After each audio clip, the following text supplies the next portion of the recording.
Honestly, look at her. They're sending us comms techs who look like they should be at their high school prom, not a forward operating base. Keep her and her little wires away from the perimeter. The adults have work to do. The crowd of security contractors and infantrymen, all sculpted by the same Jim and grit mentality, chuckled. The laughter was dry and brittle, like the baked earth of the valley itself, a sound of easy agreement with authority. Captain Davis, commander of the VIP protection detail, puffed his chest out, his voice a theatrical boom designed to carry across the dusty motor pool. He pointed a thumb over his shoulder at the woman kneeling by a hardened communications hub, her back to them. She didn't flinch. She didn't pause. Her hands, methodical and precise, continued to manipulate a delicate fiber optic splice, her focus an invisible shield against the casual venom of his words. Her posture was a study in professional indifference, a silence so profound it seemed to absorb the sound around it, leaving his arrogance to echo in a void of its own making. But when the four-star general, a man whose face was a roadmap of forgotten conflicts, stepped off the helicopter and his gaze swept past the saluting Davis, past the armored vehicles, and landed on the unassuming figure by the comms unit, his eyes narrowed for a fraction of a second. He saw not a technician, but a stance, a peculiar, weight-centered stillness that he hadn't seen in 20 years, not since a classified operation in the snows of the Hindu Kush. He saw a legacy. If you believe that true strength doesn't need to announce itself, that competence is a language spoken in actions, not volume, type quiet professional below. The air at FOB Dagger was thick with more than just dust and the smell of diesel fumes. It was saturated with a palpable, anxious energy. A high-level diplomatic convoy was due in less than an hour, bringing with it a delegation that could either secure a fragile peace or ignite the entire region. For Captain Davis, this was his stage. He strode through the organized chaos with an air of proprietary ownership, his uniform immaculate, his jaw set in a permanent state of self-importance. He was the gatekeeper, the man responsible for the impenetrable shield of security, and he made sure everyone knew it. His gaze was a constant audit, finding fault in a misplaced sandbag, a sloppily parked vehicle, a soldier whose gaze lingered too long on the horizon. His authority was a performance, and he was its most ardent admirer. When his audit fell upon Sergeant Eva Rostova, it was like a hawk spotting a field mouse. She was an anomaly in his perfectly curated world of hardened warriors. Her fatigues, though clean, seemed to hang on her frame rather than being filled by it. There were no visible tattoos snaking up her neck, no swagger in her walk, no easygoing bravado in her eyes. She was simply there, efficient, quiet, and utterly focused on her task, which to Davis was the equivalent of being invisible. To him, the world was divided into two camps, the teeth and the tail, the warriors and the support. He was the teeth, and he had no time for the tail, especially when it came to the critical moments before a major operation. He saw her slender fingers working with the intricate wiring of the C4 ISR system, and he saw fragility, not dexterity. He saw her calm demeanor and read it as naivete, not discipline. His assumptions were a fortress, built brick by brick from a career spent judging books by their covers. And her cover was, in his expert opinion, paperback thin. The laughter from his men was the validation he craved. It affirmed his judgment, amplified his status, and publicly cemented Rostova's position at the bottom of the FOB's unspoken hierarchy. They saw what he saw, a girl playing soldier, a cog in the machine who needed to be reminded of her place. The humiliation was designed to be a lesson, a public service announcement from the School of Hard Knocks, with Captain Davis as its self-appointed headmaster. He wasn't finished. He walked closer, his boots crunching on the gravel, a sound that deliberately drew every eye toward the unfolding drama. He stood over her, casting a long shadow that engulfed her kneeling form. "Let me be perfectly clear, Sergeant," he began, his voice dripping with condescending patience, as if explaining a complex concept to a child. "Out there," he gestured vaguely toward the jagged peaks that rimmed the valley, "there are no reset buttons. There are no technical manuals. There is only a line between them and us, and that line is held by men with rifles, not technicians with toolkits. Your job is to make sure we can talk. My job is to make sure you have the air to breathe while you do it. Understand the difference. The silence that followed was heavy with implication. He had drawn his line in the sand, not between friend and foe, but between his perceived brand of warrior and her perceived role as a subordinate. Rostova still did not look up. The only acknowledgement she gave was a slow, deliberate blink. Her hands never stopped their work. She secured the splice, her movements economical and fluid, and began applying a protective sheath. Her focus was absolute, a testament to a discipline that seemed alien in this environment of loud posturing. This utter lack of reaction was, to Davis, the most infuriating response of all. It was a quiet defiance he couldn't penetrate. He expected fear or anger, or at least a stammered apology. He received nothing. He saw only the focused calm of a professional at work, and it felt like a personal insult. It was then that a few of the more observant onlookers might have noticed the subtle details that existed outside of Davis's narrow worldview. They might have seen the faint, silver line of scar that traced the edge of her left eyebrow, a mark not from a youthful accident, but from something sharp and deliberate. They might have noticed the way her body held no tension, a state of relaxed readiness that paradoxically screamed of immense physical control. Or perhaps they would have seen her eyes, which, when she finally lifted them for a moment to scan the distant ridgeline, were not the eyes of a naive technician. They were ancient eyes, unervingly calm, carrying the flat, assessing gaze of a predator that has long grown comfortable with violence. They held a profound stillness, a deep-seated calm that comes not from ignorance of danger, but from an intimate and enduring familiarity with it. She looked at the mountains not as scenery, but as terrain, her eyes automatically marking fields of fire, potential sniper hides, and avenues of approach. It was a process as natural to her as breathing, an unconscious analysis that was the product of 1,000 hours of training and 100 nights spent watching shadows move in places like this. Then, her gaze dropped back to her work, the brief, unsettling glimpse in her true nature vanishing as quickly as it had appeared. She was a comms tech again, a quiet professional fixing a wire, her silence a perfect camouflage for the truth coiled just beneath the surface. Davis, blind to it all, saw only her submission. He smirked, satisfied with his performance, and turned his back, striding away to continue his important work. He had made his point. The world was, for now, back in its proper order. The silence she left in her wake was not one of weakness, but of immense, patient strength. It was the silence before the storm. The first explosion was not a distant crump, but a violent, ground-shaking roar that felt like a physical blow. It came from the south gate, a concussive force that ripped through the thin desert air, followed instantly by the distinctive, high-pitched chatter of enemy machine gun fire. Chaos erupted. It was a sudden, brutal symphony of panicked shouts, screaming alarms, and the thunder of return fire.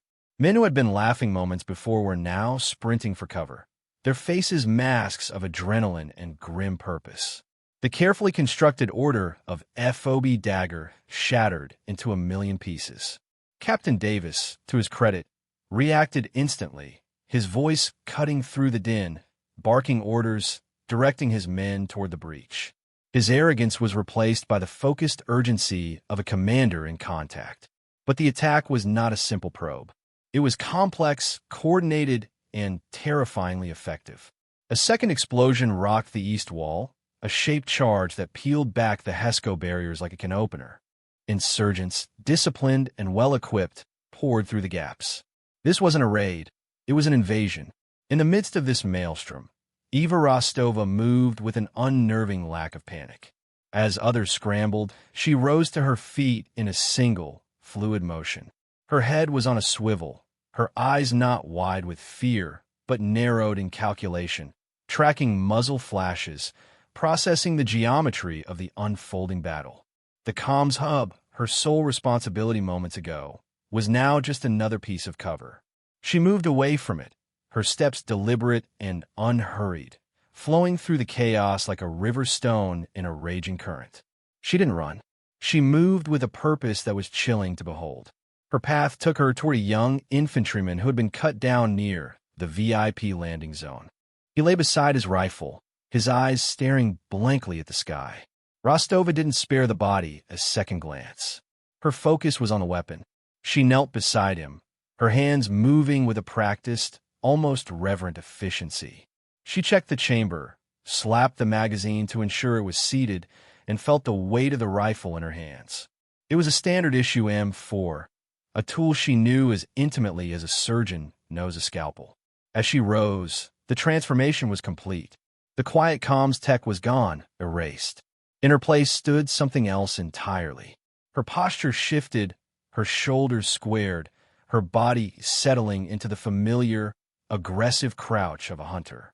The rifle became an extension of her body, its muzzle tracking with her eyes as she scanned the battlefield. She was no longer a technician caught in a firefight. She was a predator who had just been released into her natural habitat. The world slowed down, the cacophony of battle fading into a muffled backdrop. Her senses sharpened. She could smell the cordite, taste the dust, feel the vibrations of the firefight through the soles of her boots. She saw not chaos, but patterns. The rhythmic pulse of the enemy machine gun. The predictable movements of the insurgents as they advanced from cover to cover. The fatal hesitation of a young soldier pinned down behind a Humvee. Her mind became a cold, relentless calculator, processing variables, predicting outcomes, and identifying targets. She was a ghost in the machine of war, and she was about to go to work. The diplomatic delegation, along with General McTavish, was pinned down in the hardened command center, a concrete bunker that was now taking direct fire. Captain Davis and the remnants of his security detail were in a desperate firefight near the entrance, but they were outnumbered and outmaneuvered. The attackers were closing in, a tightening noose of disciplined, lethal force. From his position, Davis could see them advancing, using classic fire maneuver tactics, their professionalism a terrifying counterpoint to the FOB's frantic defense.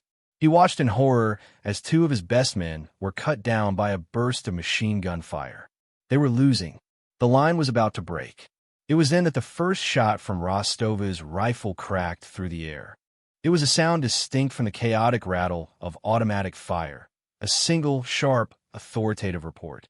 An enemy RPG gunner, who had just shouldered his launcher to take aim at the command center, collapsed without a sound, a neat, dark hole appearing in the center of his chest.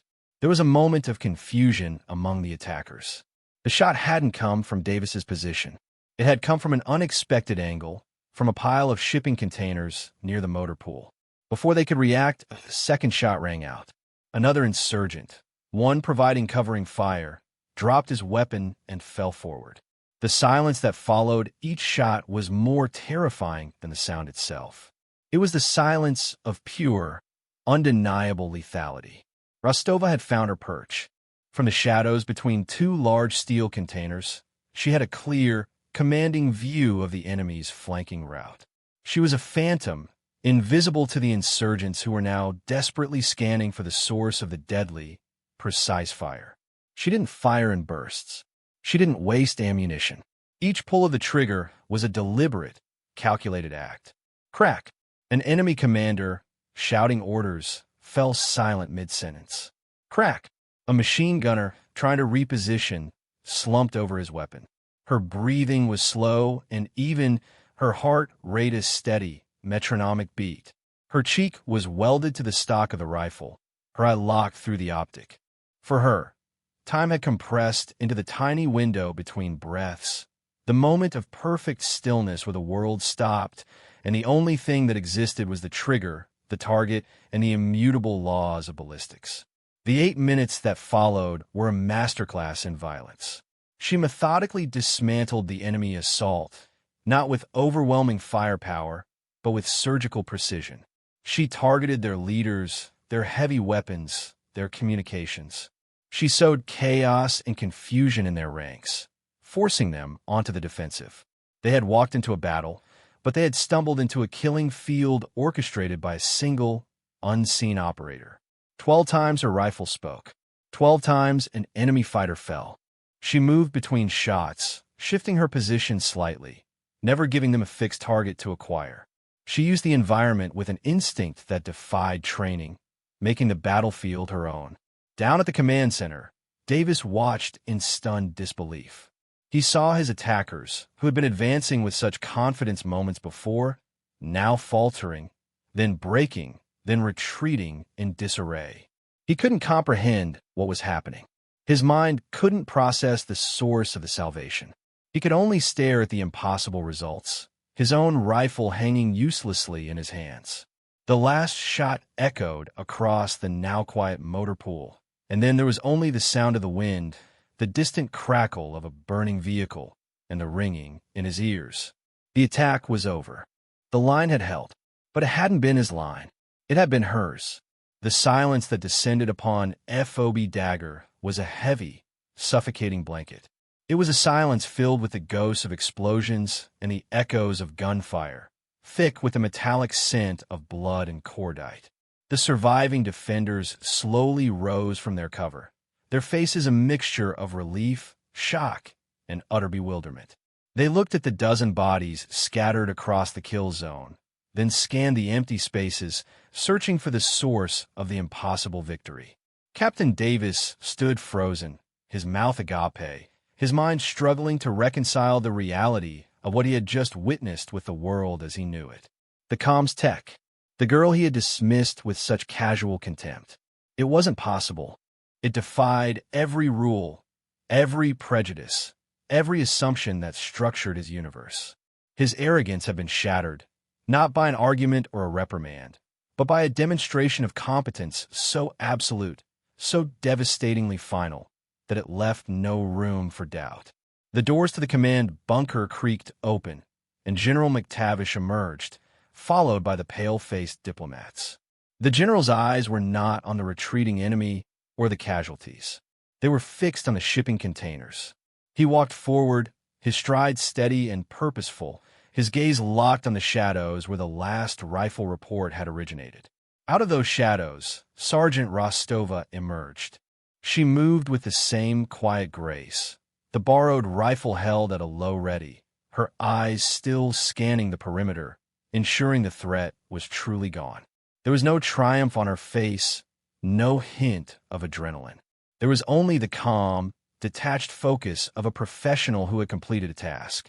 She walked past the bodies of the men she had killed without a glance, her mind already moving on. She was a force of nature that had swept through the valley, and now the storm was passing.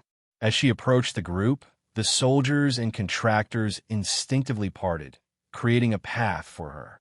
The air crackled with a new kind of energy, not the nervous tension of before, but the electric hum of awe and respect. They stared at her, at this unassuming woman who had single-handedly turned the tide of a battle they were moments away from losing. They saw her now not as a technician, but as a warrior, a figure of almost mythic prowess. She stopped a few feet from the general, her gaze meeting his. In that shared look, a universe of unspoken understanding passed between them. He, the old wolf, recognized the mark of the alpha in her. He saw the quiet lethality, the deep well of experience that lay behind her young eyes. He had seen it before in the deadliest operators the world had ever produced, the ghosts who moved through the shadows of history, their names never spoken, their deeds known only to a select few. He didn't need to see her file. He didn't need a report. He had read her signature in the language of ballistics, in the cold, brutal poetry of the 12 perfect shots that had saved all their lives. He knew exactly who and what she was. General McTavish took a slow step forward, his eyes never leaving Rostova's. He ignored the stunned and questioning look from Captain Davis. He ignored the gaggle of grateful diplomats. In that moment, there were only two people on the battlefield, the old soldier and the quiet professional who had just reminded him what true mastery looked like. He stopped directly in front of her. The size difference was stark. He was a large, imposing man, and she was compact and lean. Yet, In the charged silence, she seemed to be his equal, if not his superior. The authority she projected had nothing to do with rank or size. It was an elemental force, earned in crucibles Davis couldn't even imagine. The general's voice, when it came, was not loud, but it carried the weight of absolute authority, cutting through the stunned silence. "Ghost 7, stand down," he said. The call sign hung in the air, a piece of classified lore spoken into the open. Davis's eyes widened. The name meant nothing to most, but to a select few in high command, it was a legend. Ghost 7 was not a person.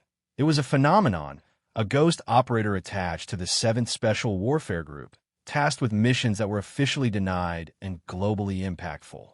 It was a name whispered in the same breath as operations that had changed the course of entire conflicts. McTavish then turned his head slowly, his gaze falling upon Captain Davis with the force of a physical impact. The general's eyes were chips of ice. "Captain," he began, his voice dropping to a low, dangerous growl that promised a reckoning. "You are relieved of your command, effective immediately. You will report to my aide for debriefing. But before you go, I want you to understand something." He paused, letting the weight of his words settle on the mortified officer. "You made an assumption today. A foolish, arrogant, and almost fatal assumption. You looked at this soldier and you saw a uniform, gender, a support role. You saw what you wanted to see. You were blind." He turned his gaze back to Rostova, his expression softening into one of profound, almost reverent respect. "I saw a master sergeant from the Army's most elite special missions unit. I saw the operator who single-handedly held the breach at Al-Qaim for 12 hours after the rest of her team was down. I saw the sniper who took out the insurgent leadership in the Zengali Mountains from a distance of 2,100 meters, a shot that many still claim is impossible. I saw the woman who has more confirmed combat engagements than every man in your security detail combined. Times 10" each sentence was a hammer blow, dismantling Davis's entire worldview. The crowd of onlookers was completely silent, their faces a canvas of shock and dawning comprehension. The quiet comms tech was not just a soldier. She was a living legend, a ghost hiding in plain sight. McTavish took a deep breath and faced Rostova fully. He brought his heels together with a sharp click on the gravel. Slowly, with a precision that bespoke the deepest respect one soldier can show another, he raised his hand in a formal, perfect salute. It was not the perfunctory gesture a general gives a subordinate. It was the salute of a warrior acknowledging a master of his craft. It was a public act of validation, a coronation on a battlefield that officially and irrevocably corrected the universe Davis had tried to create. In that moment of silent respect, Eva Rostova simply nodded, a brief, almost imperceptible acknowledgement. Then, she handed the rifle back to the general's aide.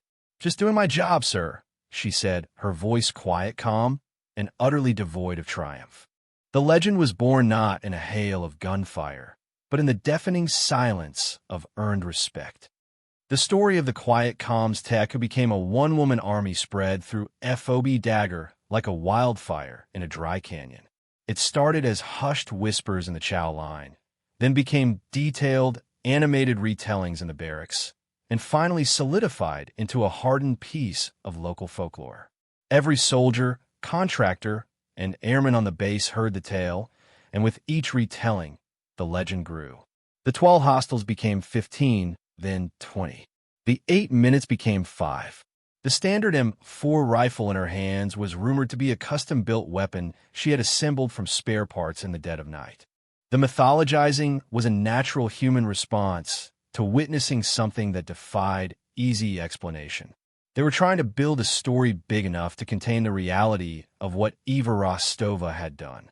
They called the corner of the motor pool between the two shipping containers Rostova's Perch.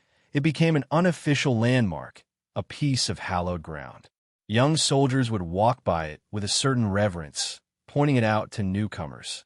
Someone, in an anonymous act of tribute, used a piece of chalk to draw a simple, stylized ghost with the number 7 next to it on the side of one of the containers. It was a small, temporary monument to a permanent truth. that heroes are not always the ones who make the most noise. The ripple effect of that day extended far beyond the base's perimeter.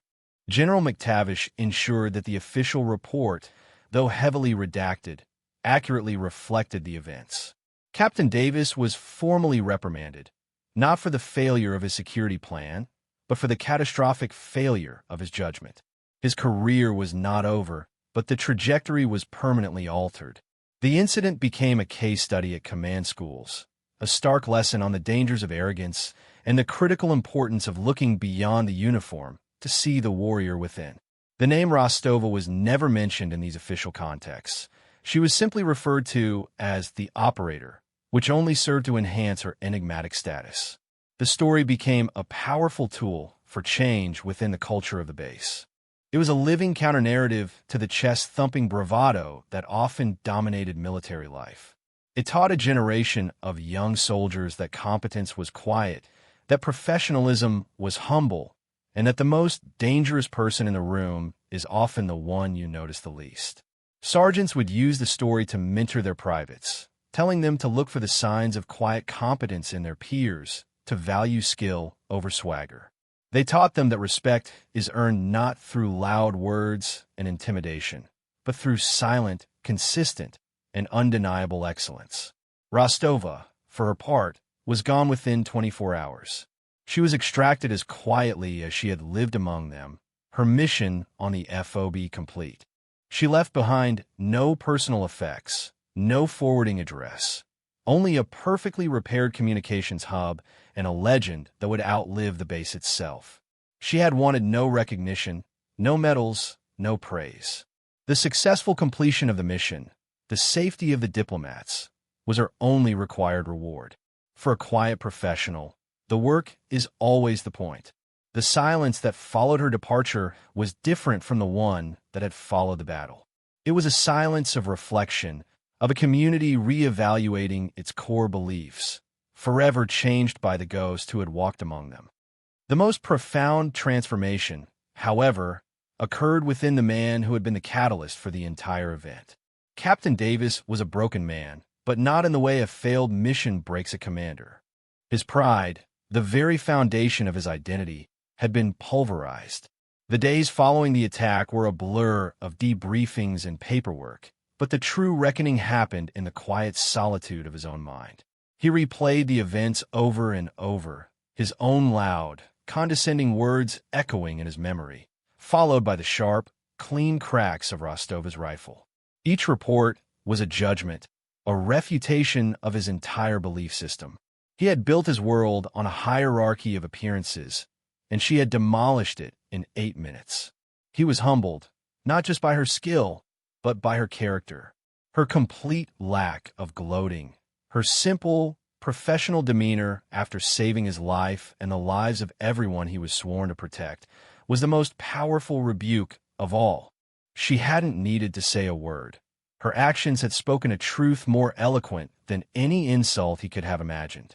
About a week later, long after Rostova was gone, Davis was reassigned to a desk job pending a full review.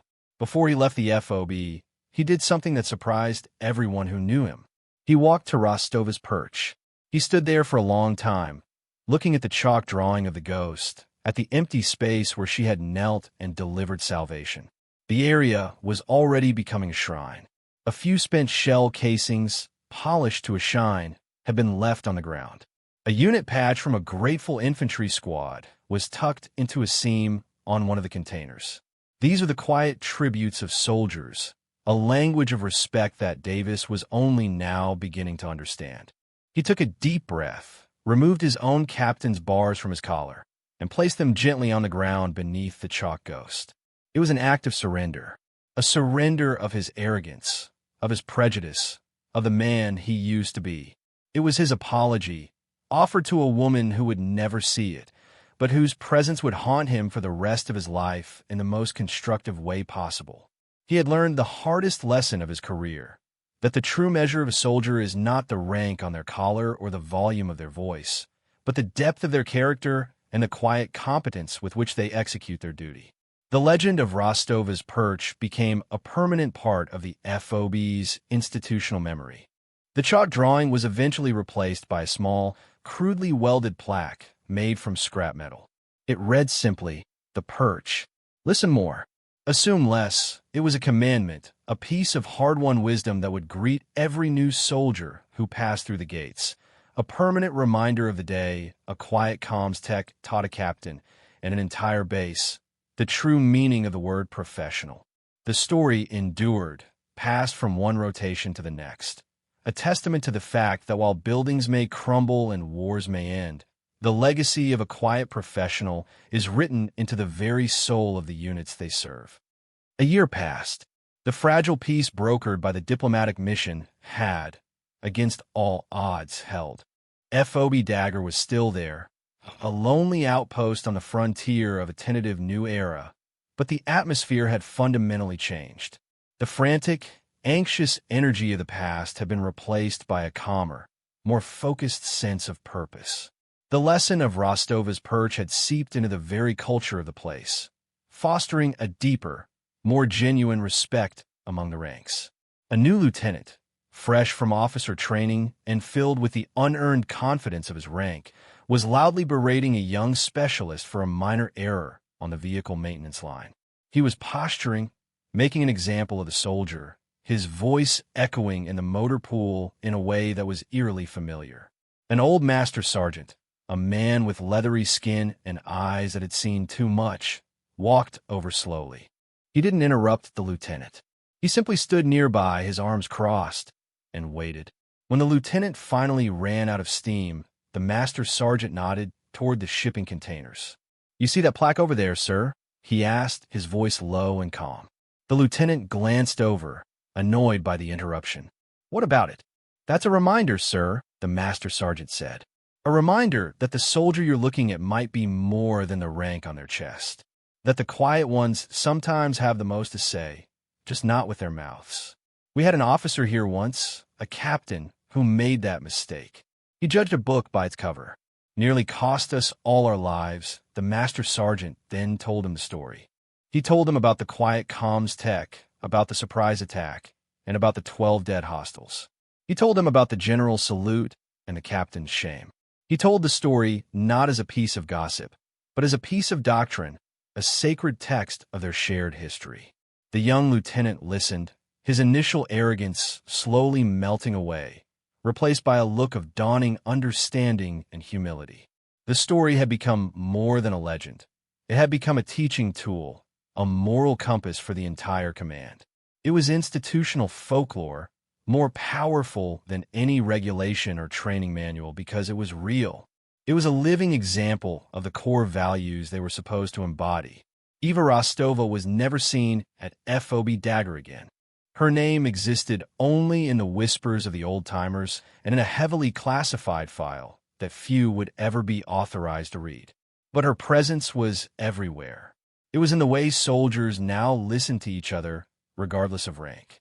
It was in the quiet respect given to the support personnel, the technicians and mechanics who were the lifeblood of the base. It was in the shared understanding that a warrior's worth is not measured in decibels, but in deeds. Her legacy was not a statue or a medal. It was a cultural shift.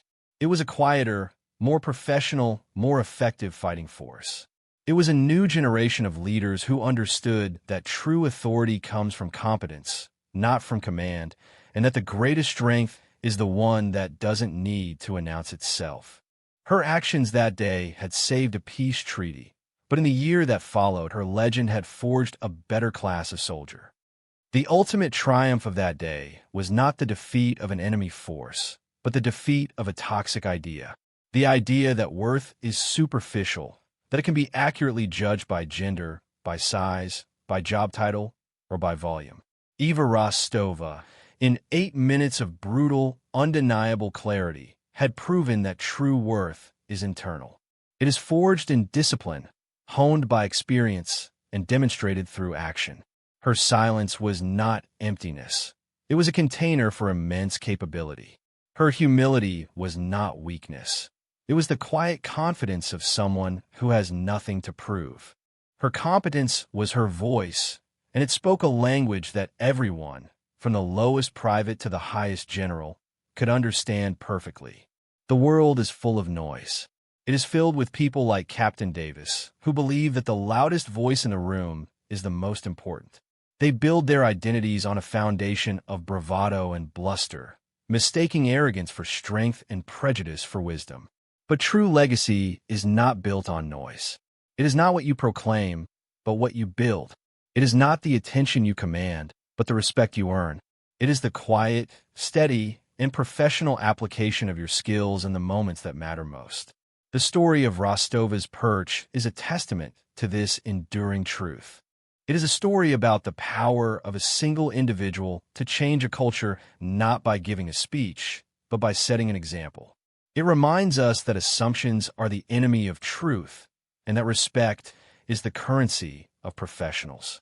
It champions the quiet, the focused, the humble, the ones who let their actions speak for them, knowing that when the time comes, their actions will speak with the force of a thunderclap. Her legacy is not just in the past. It is a lesson that continues to move forward. It lives on in every soldier who chooses to listen instead of shout, in every leader who judges by character instead of appearance, and in every professional who understands that the ultimate expression of skill is the quiet mastery of one's craft. True strength doesn't need to boast. True competence doesn't need to advertise. True honor is found in the silent execution of one's duty, a truth that echoes from a dusty corner of a forgotten base, a permanent lesson written in chalk, steel, and memory. For more stories where competence triumphs over arrogance and where silent professionalism defines their worth, subscribe to Unknown Heroine Stories.